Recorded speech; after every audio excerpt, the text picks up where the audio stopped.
Hello, Steve Jordans. Once again, one of the co-creators of Peer Scholar, along with Dwayne Paré. Um, you are about to enter the reflect revise phase. I'm going to primarily talk to my class, and in the case of my classes, um, there's a couple of things involved in this phase. Not only do they look at and evaluate the comments given to their work, but they're also going to submit a revision. This might not be true of everyone who watches this video, so as much as true, let the professor of your course tell you what fits with you and what doesn't. All right. So hopefully you went through the assess phase and you worked really hard to give your peers good, constructive, useful comments about how they could improve their work. Now this is your chance to see the comments that the peers have given to your work. And in fact, there's a number of things we want to do in this part of the Peer Scholar assignment. And again, just to emphasize from the get-go, the real purpose of the Peer Scholar assignment um, is to get you thinking very deeply and to exercise a bunch of cognitive skills that we think will be beneficial for you all through life, well beyond your university career. Skills that have to do with thinking critically about things, evaluating the merits of certain ideas or claims, and being able to be what we call self-reflective, thinking about how things apply to you, and working on your communication skills. Now, in this case, the communication skills we're talking about are more what I would call receptive communication than expressive. So we often think of communication as us outputting information, but in the current case, we're going to talk about the other part of communication, which is listening. Shutting up, listening to what someone's saying to you, and trying your best to learn from it. And to some extent, that's what this phase is all about. All right, so when you first log in, um, you're going to see some instructions kind of essentially telling you the same sorts of things I'm telling you now. And then you're going to go on to the next screen, which is the really important one, which is where you will see the comments that your peers gave to your work. Now, assuming your professor has set up the assignment the way I have, you will see a number of things here. So first thing is you'll see a separate tab for every peer that's commented on your work. And what we would like you to do is, first and foremost, look through those comments, each of the comments, and especially the constructive part of the comment. So the place where the peer is trying to give you a sense of how you can improve your work. And I want you to look at that and I want you to think about it very carefully. Specifically, what I would like you to imagine is, what if I actually made the changes this person is suggesting? Do I believe my work would be better or not? One of the ways I think we can sometimes fail students in the university context is that we're always giving you feedback from some expert, somebody who theoretically knows what they're talking about. And when you get feedback from an expert, your temptation is to just accept it. I don't want you to give in to that temptation here. These are comments from peers. Some of them are really good. Some of them not so good. And I like that. Because that's how life is. When you're out there in life doing things, you're going to get comments and feedback from peers, and sometimes it'll be bang on, and sometimes it won't. So the very first thing we want you to be doing with this is deciding whether you agree with the feedback. Thinking about it, thinking about improving your work or changing your work, as they say, and saying, would this be better? If you think it would be better, then under the usefulness rating, choose either useful or very useful, depending on how much better you think it would be. If you don't think it would be better, then choose not useful. Okay, so we really want you to go through each of the peers' comments and do this process over and over again.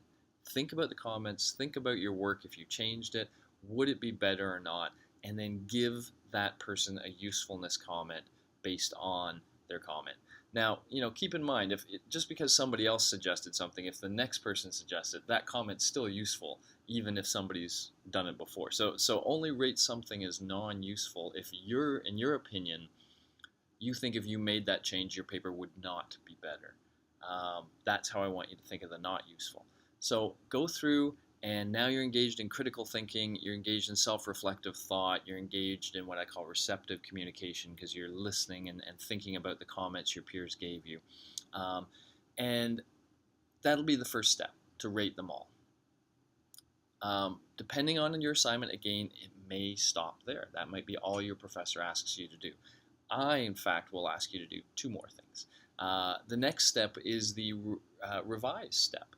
It's one where you literally now get a chance to put those comments into practice.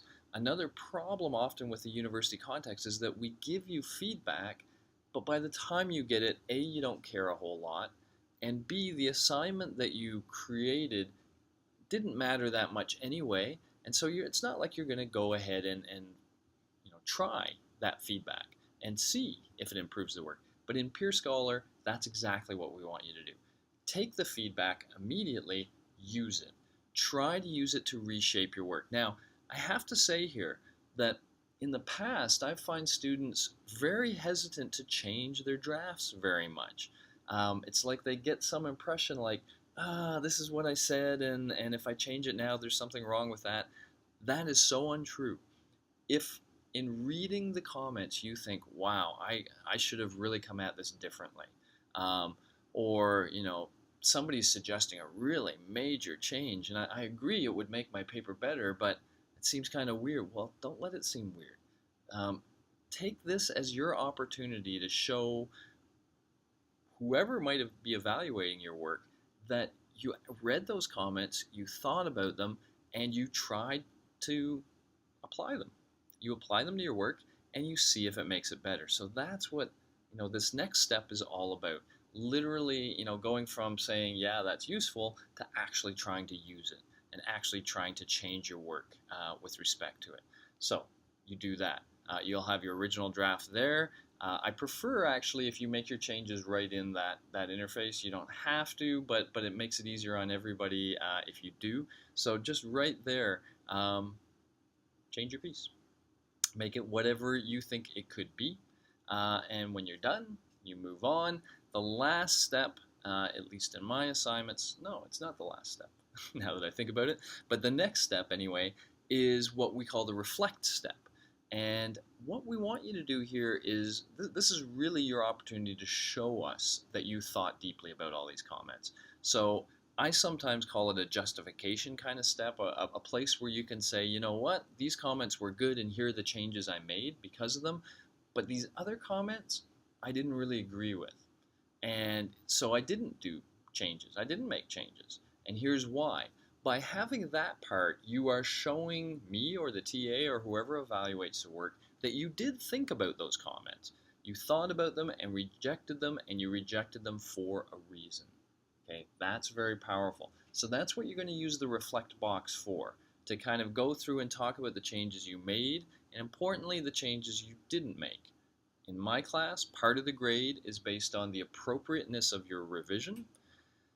So to some extent, this is where you are telling whoever, me or the TA, this is the thought process I was engaged in when I was doing my revision. So it shows us whether or not you were thinking deeply and taking this phase seriously. So obviously a very important step. The final step in my case is a self-assessment. What we ask you to do now, this is the end of the whole process for you. This is the last thing we're going to ask you to do. And what we're actually asking you to do here is to look back at your original draft and then look at your final product. And now, after all you've been through, if you were giving them a grade, what grade would you give them? Okay? So again, this is another opportunity for what we call self-reflective thought, to stand back and look at it and reflect on the whole learning process, what you went through, because I really hope that you will come to see this Peer Scholar process as a model for all sorts of things in life. That when you let's say apply for a job and you don't get it, try to get some feedback. Why didn't I get it? What did I do wrong? What could I do differently? Think about that feedback. Apply the feedback that you think would make you better next time. So this process of gaining feedback and learning from feedback is critical to your whole life, in my opinion. And so this is your step to kind of step back and look at it and say, okay, how good was my work originally? And was it valuable to go through all this? Do I think the final product is better than that original piece?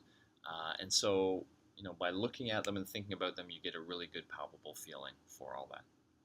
All right, that's it. When you're done this, it's now up to us to get the grading done as quickly as possible and to get you feedback on all the various components of what you did. That's one way that Peer Scholar works, and a way I like, is when we actually combine the peer feedback early on with the expert feedback at the end of the process. And so that's what we will be doing here. Alrighty, thanks. I hope you enjoyed it. All right. I hope you at least felt like you were thinking deeply a lot, because that's the real goal. Peer Scholar is about provoking thought. So if we did that, excellent. That's good. All right. See you later. Have a good day. Bye-bye.